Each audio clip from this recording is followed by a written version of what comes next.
Halo, pada kesempatan kali ini kembali lagi kita akan kembali belajar sistem daring atau pembelajaran jarak jauh dengan sistem pembelajaran ini. Semoga kalian tetap semangat meskipun belajar dari rumah ya. Nah, kalian jaga kesehatan kalian ya, jangan berkeluyuran di rumah, tetap di rumah saja. Dan kalian memanfaatkan waktu kalian untuk belajar, tetap semangat. Nah, karena situasi sekarang ini bukan saja di negara kita, tetapi di negara lain juga masih terdampak virus corona ini. Semoga dengan kegiatan belajar sistem daring ini kalian selalu tetap semangat.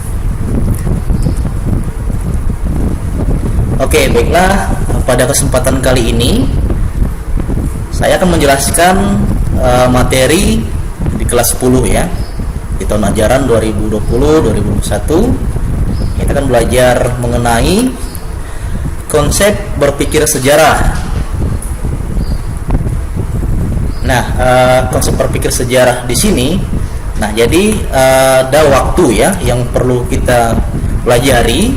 Peristiwa-peristiwa bersejarah akan selalu terkait dengan waktu. Waktu di sini merupakan sesuatu yang bergerak dari masa ke masa. Sebagaimana waktu yang terus bergerak, maka peristiwa sejarah terus ada dan terjadi. Sehingga perjalanan sejarah tidak akan berhenti atau stagnan ya. Nah, kemudian yang kedua, di sini kita lihat kesinambungan. Sejarah itu juga berkesinambungan. Nah, berarti dalam mempelajari sejarah kita harus menyadari bahwa rangkaian peristiwa sejarah sejak adanya manusia sampai sekarang itu adalah peristiwa-peristiwa yang berkelanjutan. Kehidupan manusia sekarang merupakan mata rantai tak terpisahkan dari kehidupan manusia generasi sebelumnya dan generasi yang akan datang. Nah, kemudian yang ketiga ada perubahan ya. Nah, perubahan artinya segala aspek kehidupan yang terus bergerak seiring dengan perjalanan waktu, dan selama itu pula terus terjadi perubahan-perubahan. Nah, kemudian ada kronologi. Kronologi berarti sesuai dengan urutan waktu. Peristiwa sejarah akan selalu berlangsung sesuai dengan urutan waktu, sehingga peristiwa-peristiwa sejarah tidak terjadi secara melompat-lompat ya. Urutan waktunya atau bahkan berbalik urutan waktunya atau anakronis. Kemudian periodisasi ya. Nah, adalah pembagian atau pembabakan peristiwa-peristiwa masa lampau yang sangat panjang menjadi beberapa zaman. Namun dalam sejarah, peristiwa-peristiwa yang berkesinambungan satu dengan yang lain dan tidak terputus dalam suatu periodisasi. Nah, kemudian kita lihat di sini ada konsep berpikir diakronis dan sinkronis. Nah, sejarah itu juga harus dilihat dari cara berpikir diakronis ya. Dan juga setiap peneliti atau penulis tadi harus mempunyai pemikiran yang positif di sini ya, dalam arti harus benar-benar dipikirkan terlebih dahulu apa yang harus diamati atau dijadikan sebagai kajian sejarah. Kerangka berpikir diakronis atau kronologis memahami kehidupan sosial secara memanjang berdimensi waktu, memandang masyarakat sebagai sesuatu yang terus bergerak, berproses, dan suatu hubungan kausalitas atau sebab akibat. Nah, kalau dilihat dari cara berpikir sinkronis, kerangka berpikir sinkronis memahami kehidupan sosial secara meluas dan berdimensi ruang. Dengan memahami sebuah kehidupan sosial, diuraikan beberapa aspek-aspeknya, seperti aspek geografi, aspek ekonomi, sistem dan struktur sosial, kepercayaan dan lembaga-lembaga sosial lainnya ya. Nah, juga diuraikannya fungsi dan struktur dari bagian-bagian tersebut. Kemudian saling melengkapi antara berpikir diakronis dan sinkronis. Nah, pemahaman secara sinkronis dan diakronis akan memberikan gambaran yang lebih utuh tentang suatu kehidupan sosial. Dengan menggabungkan dua konsep tersebut, akan diperoleh pemahaman bukan hanya tentang apa, mengapa, tetapi juga dapat menjelaskan keterkaitan kejadian yang bukan hanya memperhatikan nilai struktur, namun juga memperhatikan proses perubahan sepanjang waktu. Kemudian pendekatan multidimensional dalam ilmu sejarah. Dengan pendekatan ini, maka sejarah juga memperhatikan berbagai aspek kehidupan sosial lainnya yang turut mempengaruhi proses pertumbuhan dan perkembangan sejarah.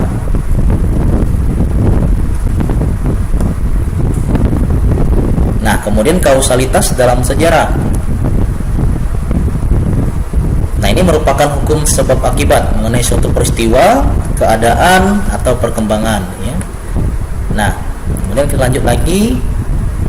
Di sini ada sumber sejarah ya. Sumber sejarah itu apa saja? Nah, di sini ada sumber sejarah berdasarkan sifatnya ya. Ada sumber primer, yaitu sumber yang berasal dari pelaku atau saksi sejarah yang menyaksikan dengan mata kepalanya sendiri, atau dokumen yang sah pada masanya. Nah, contohnya misalnya Amin Rais dan Sri Bintang Pamungkas mengenai reformasi pada tahun 1998. Yang kedua, ada sumber sekunder ya. Nah, informasi yang diperoleh dari orang yang bukan pelaku atau saksi sejarah. Nah, kalau sumber primer tadi sumbernya diambil dari pelaku atau saksi ya.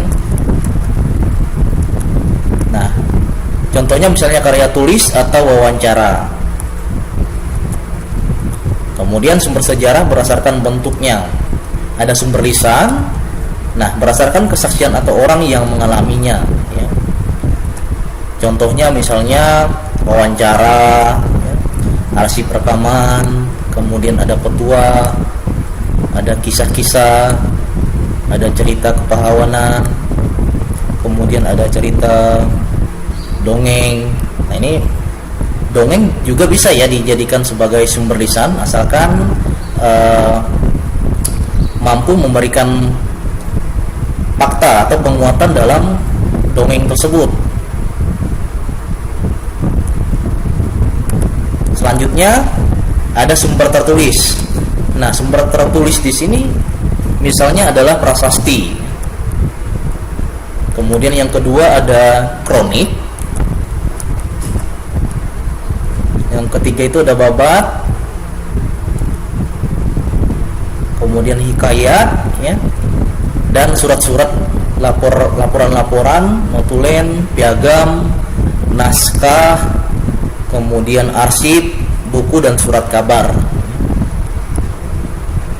Kalau babat ini menceritakan tentang keadaan istana ya, tentang kerajaan raja-raja ya, hanya seputar raja-raja saja. Ini sama dengan hikayat. Kalau babat itu adalah bahasa Jawanya, kalau hikayat itu adalah bahasa Melayunya. Lanjut, kemudian yang sumber benda itu ada artefak ya, wujud kebudayaan fisik dari aktivitas, perbuatan dan karya manusia berupa benda yang dapat diraba atau dilihat dan didokumentasikan. Nah, contohnya misalnya foto dan video. Bangunan peninggalan sejarah, kemudian benda-benda purbakala ya, contohnya misalnya patung, manik-manik, dolmen ya, sarkofagus, menhir dan kapak. Itu adalah contoh benda-benda purbakala. Nah, kemudian kita lanjut yang penelitian sejarah ya. Ini tahap selanjutnya bagaimana langkah-langkah dalam penelitian sejarah. Yang pertama sekali, kita peneliti harus memilih topik ya. Nah, kemudian heuristik, kemudian kritik dan verifikasi sumber sejarah, ada interpretasi juga, kemudian yang terakhir penulisan sejarah atau historiografi. Nah, untuk pemilihan topik itu sendiri di sini didasarkan atas 3 hal. Yang pertama, kedekatan emosional. Kemudian yang kedua, kedekatan intelektual. Dan yang ketiga itu adalah rencana penelitian. Nah, dari ketiga ini sebenarnya kalau misalnya si peneliti ingin memilih topik, jadi dia harus mempunyai jiwa yang sangat kuat ya terhadap topik yang dia pilih, kemudian mempunyai pengetahuan yang sangat baik untuk topik tersebut. Jangan sampai misalnya kalau misalnya dia memilih topik tidak sesuai dengan kemampuannya. Nah, ini akan fatal dan mungkin akan sia-sia. Kemudian pemilihan topik merupakan pekerjaan pertama seseorang peneliti sejarah. Oleh sebab itu, peneliti sejarah harus hati-hati dalam memilih topik karena dekat secara emosional dan intelektual. Yang kedua, heuristik ya. Kalau dilihat dari bahasa Yunani, heuristiken ya, yang berarti menemukan. Kalau heuristik artinya itu mencari dan menemukan sumber-sumber sejarah. Nah, untuk menemukan sumber sejarah, peneliti sejarah harus mencari di berbagai tempat terkait peristiwa yang diteliti. Nah, sang peneliti sejarah juga harus memahami tingkat sensitivitas dari peristiwa yang diteliti. Selanjutnya, sikap yang harus dimiliki ketika mencari sumber sejarah adalah yang pertama itu harus ulet, kemudian kerja keras, pengorbanan, tidak mudah putus asa, telaten kreatif, komunikatif, dan jujur. Yang ketiga, kritik atau verifikasi sumber sejarah. Nah, kritik sumber dilakukan untuk mencari kebenaran melalui kesahihan sumber tersebut. Ada 2 tahap kritik sumber ya. Yang pertama itu kritik ekstern. Apakah sumber asli atau palsu berdasarkan penampakan fisiknya ya. Kemudian yang kedua ada kritik intern ya. Menekankan pada isi dan sumber bisa dipercaya atau tidak.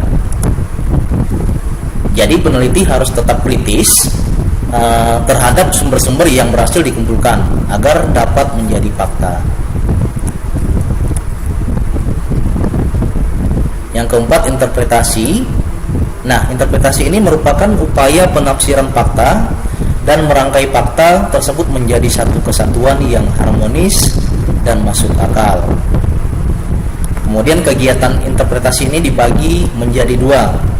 Yang pertama, analisis ya, berarti menguraikan suatu peristiwa. Yang kedua, sintesis ya, menyatukan beberapa peristiwa terkait dengan menyimpulkan berdasarkan beberapa sumber.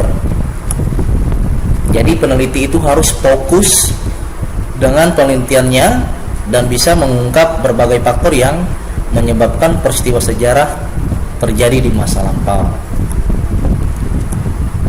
Nah, kemudian kalau semuanya sudah rampung, selanjutnya di sini adalah penulisan sejarah atau biasanya dikatakan historiografi. Nah, dalam penulisan sejarah, hal yang perlu diperhatikan adalah yang pertama, kemahiran menulis. Kemudian aspek kronologis, prinsip kausalitas atau sebab akibat ya. Kemudian kerangka penulisan sejarah. Nah, di sini ada pengantar misalnya ya, ada hasil penelitian dan simpulan.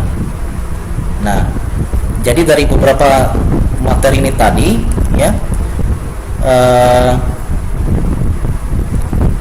adalah bagaimana kita mulai dari mengumpulkan sejarah, sumber-sumber sejarah, kemudian penulisan sejarah ya. Itu ada tanggap susunan-susunannya ya. Nah, semoga dalam materi ini dapat kalian pahami dengan jelas. Nah, ini adalah dasar bagaimana kalian mengetahui ilmu sejarah ya. Nah, kalian juga bisa memberikan tanggapan kalian terkait apa sih ilmu sejarah ya. Nah, karena di SMP mungkin kalian masih belum mau mempelajari ilmu sejarah dengan khusus ya, masih ilmu sosial seperti itu. Kalau di SMA sudah khusus seperti sosiologi, itu sudah diatur masing-masing ya, jadi kalian mempelajarinya khusus. Oke, nah jadi itu ya, kiranya materi yang sudah kalian lihat tadi dan kalian pelajari ya, semoga bisa kalian pahami, kalian mengerti, dan juga nanti jangan lupa kalian cari referensi yang lain terkait dengan pembelajaran kita hari ini. Terima kasih, Tuhan Yesus memberkati.